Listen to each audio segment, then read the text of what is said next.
the Big 12getting ready to sign a deal with their current media partners, Fox and ESPN, in a matter of weeks. Wow. And we're going to be going over the bowl projections from Brett McMurphy's Action Network like we do every single week, because everything in college football is important to us at College Football's Peek Around the Corner with your host, Greg Pflugar. If everything in college football is important to you, please subscribe to our channel. You will be notified of the upcoming episodes of our live shows, of our emergency episodes, right? So please subscribe to our channel. Hit the like button. Smash that like button. It helps us with the algorithms at YouTube so very much. And please share this video with your family and friends. We're going to get to the big story first. The Big 12. The ramifications of the Big 12 signing the deal with Fox and ESPN in just a matter of weeks, that's now being reported by Dennis Dodd of CBS Sports. The ramifications, if that happens to the Pac-12, is huge. It's immense. The ripple effect, the wave effect could be enormous. Let's get to the article from Dennis Dodd from yesterday evening. Big 12 may secure new media rights deal with current partners in a matter of weeks. Let's just jump right into it. In the article, Big 12 could have a new media rights deal in place with ESPN and Fox within a matter of a week, sources tell CBS Sports. The league has been aggressively pursuing a new deal ahead of the conference formal negotiating window in 2024. Remember, Big 12 was able to push up the negotiating window as of right now. At the same time, the Pac-12 was negotiating exclusively with ESPN and Fox. We're going to skip down a paragraph. While a new deal this far ahead of the expiration of the current contract is not assured, it could position the Big 12 ahead of the Pac-12 in terms of securing more lucrative broadcast windows. This is something we talked about yesterday at Peek Around the Corner before this article was out. The great advantage of the Big 12 striking a deal now is they grab those lucrative broadcast windows. Exposure. It's not just the gap of money that could be happening between Big 12 and Pac-12. It's the gap of increased exposure. Big 12 having the advantage over the Pac-12. Let's get back to the article. The Big 12 Commissioner Brett McMurphy told CBS Sports on Wednesday, if a new deal isn't finalized in the near term, there's an option to wait 16 months for the formal negotiating window to begin. Again, the negotiating window is supposed to happen in 2024. Not now, but Brett McMurphy got the okay, right, from ESPN and Fox to start the negotiations now, which was a huge boost to the Big 12 and its universities. Let's jump down. McMurphy expects per-school media rights revenue to increase from its current deal despite the losses of Texas and Oklahoma to the SEC beginning in 2025. I did not think we were ever going to say that, or anyone was going to say that, but that's what McMurphy is saying. Back to the article. With those two giants, Big 12 schools are currently receiving $43 million annually for the media rights, a figure that includes revenue from NCAA tournament and bowl games. Former Commissioner Bob Bowlesby testified to the Texas legislature shortly after the loss of Texas and Oklahoma that the value of the conference would decrease by 50% without those programs. I'm going to get to it here in a second. Asked how a new media rights could surpass $43 million per program, McMurphy told CBS Sports, I'm a good salesman, quote unquote. He stressed the value of live sports, the unknown of who is going to win, which has long been the attraction of TV rights. Okay, so let's get to the figure. Let's do a deep dive. Okay, with those two, Big 12 currently receives about $43 million annually in their conference payouts. There's a difference between conference payouts and the media money that you get. You get your media money per the media contract with your media partners, and then there's the extra money that comes with the conference payouts, which is your bowl games, which is your NCAA basketball units, money that you get going for your teams to make it to the NCAA basketball tournament. There's the conference, there's the playoffs, the national playoffs in football. So there's other money coming in to the coffers of the conference to be distributed among the universities of that conference. That is your total conference payout. So yesterday, SBJ reported that the media deal could be that Yormark was looking for $400 million per year, 12 schools. That's about $33 million a year. If you add $33 million and you put in the bowl money, the NCAA tournament units and all of that, you get about another $15, $16 million in the pot. Right now, the Big 12 makes about $25 to $26 million of Tier 1 and Tier 2 media money per their current contract. 25 to 26 million. That doesn't include the basketball units, the bowl money, the conference playoff money. So 26 million, and then you add on like another 17 million, give or take a couple of million every single year. Depends on the result of what your schools do in these playoffs and these basketball tournaments. So their conference payouts is 43 million with a Tier 1, Tier 2 contract. Immediate, if they can get this done, according to SBJ reports of 33 million, their conference payouts could be in the low 50 millions. That's why Yormark is saying this deal would be a media rights revenue increase from the current deal. A lot of people got this wrong yesterday. I tried to correct people in the comments section. They saw 33 million as less dollars coming into the Big 12 than the current media contracts. It's actually more, even with the loss of Texas and Oklahoma. If the deal happens, as SBJ did a podcast yesterday on it, and we did an episode on their information that they delivered on their podcast. If they're able to get the $400 million in media rights for the Tier 1, Tier 2 media rights of Fox and ESPN for those 12 schools, that's a bump up in pay than what they're getting right now, and it would lead to a bump up in total conference payouts. And this is before the college football expanded playoffs of 12 teams, which is going to give everybody more revenue, right? All the 10 FBS conferences, all the universities. So Yormark is being correct here. If they get that $400 million, it will be an increase in overall payments to each of the Big 12 universities, not counting Oklahoma and Texas. We're going to skip a few paragraphs here.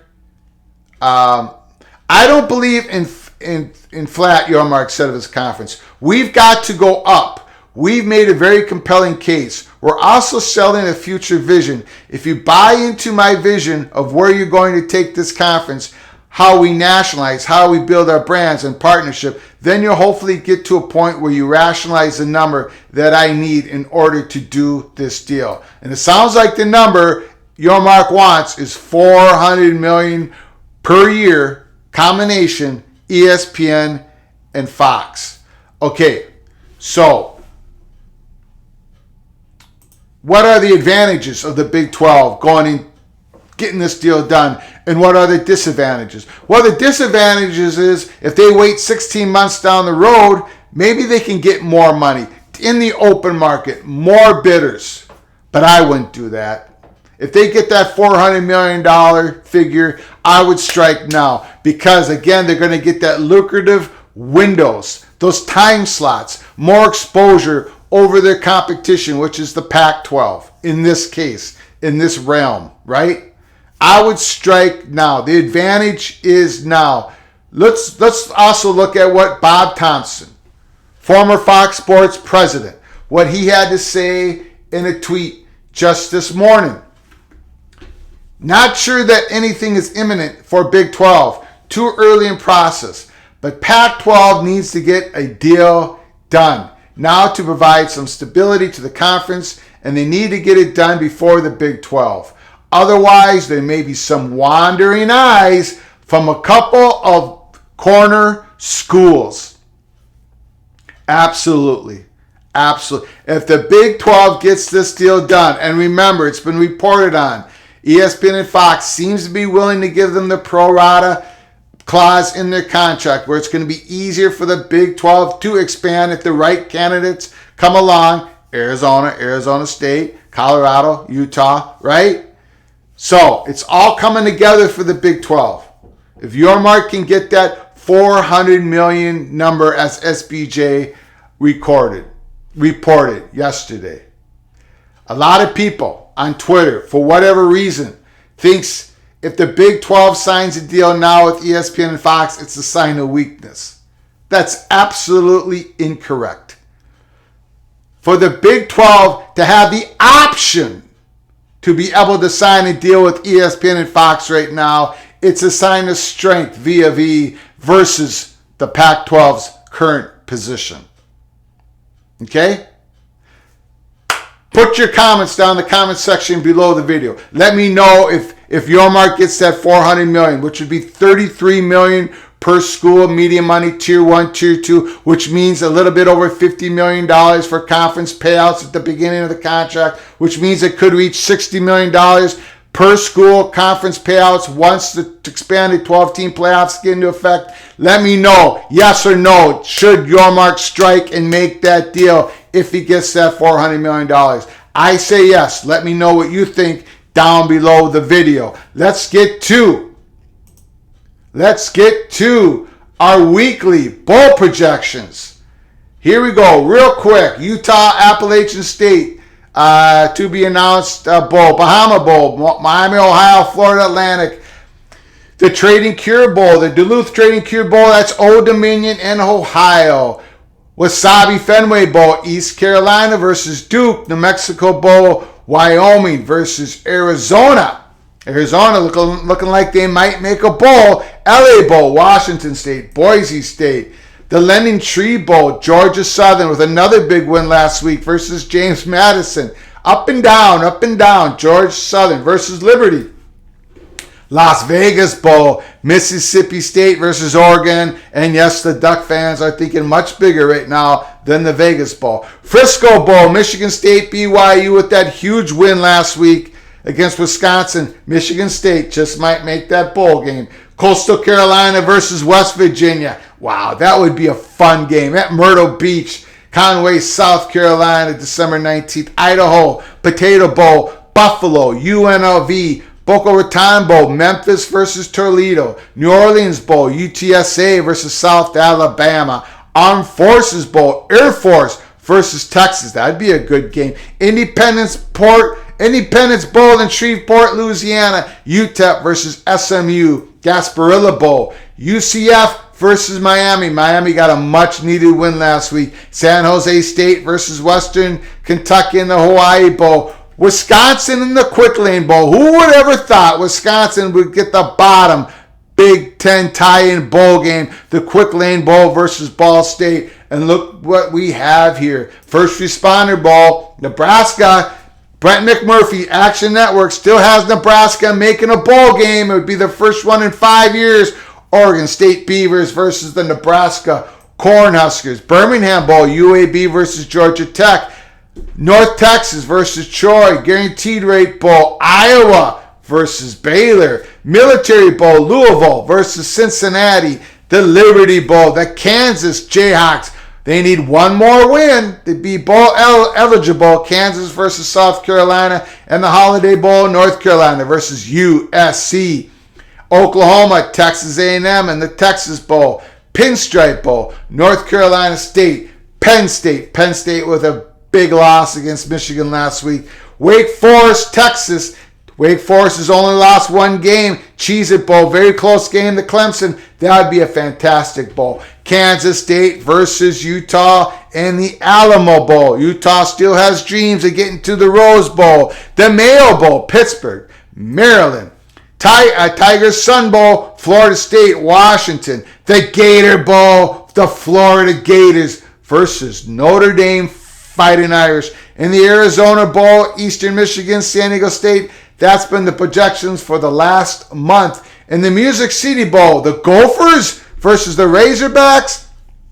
I don't think my Gophers are going to get to that high a bowl, to be perfectly honest with you. They played Penn State this Saturday night. Yowza. Gophers need to win in Happy Valley. It's a whiteout game. Oh, boy. Purdue versus Kentucky. Illinois versus LSU in the Citrus Bowl. Illinois fighting Illini. It looks like they might win the Big Ten West. Syracuse in the Orange Bowl. Can you believe it? Syracuse. Babers. Excellent coach. Excellent job. Syracuse versus Ole Miss and Lane Kiffin. Ole Miss still has dreams of the college football playoffs, and so does TCU. Sugar Bowl, according to this projection. For right now, TCU led by Max Duggan versus Alabama Crimson Tide in the Sugar Bowl. Oklahoma State, Tulane in the Cotton Bowl. Tulane in the Cotton Bowl. Tulane in the Cotton Bowl. Woo! Yes! UCLA, Michigan in the Rose Bowl. And of course, for the playoffs, Georgia versus now Tennessee Volunteers. You must be from Tennessee because you are the only 10 I see. Georgia, Tennessee Fiesta Bowl. The Buckeyes versus Clemson in the other semifinal game. And the projection, Brett McMurphy. Ohio State versus Georgia. Bam. That would be a tremendous championship game. But we'll see what Tennessee and Clemson, what they have to say about it. Let me know what you have to say about it in the comment section below the video. And again, smash that like button, share the video, and please subscribe to our ever-growing channel. We appreciate you so much. Stick with us at Peek Around the Corner. A lot of developments with the Big 12 and the Pac-12. Pac-12 has to act. They have to act. They have to get a deal done with at least the digital partners. They got to get this going with Google or with Amazon or with Apple. Pac-12 is under the gun. Just because the Big Ten did a no-go for launch in this time window for further expansion, Pac-12 has to worry about the Big 12 coming through the back door. Next time, we're going to talk about Pac-12 and their pursuit. They need to pursue expansion. They need to get San Diego State on board, and they need to get a quick digital deal done as soon as possible.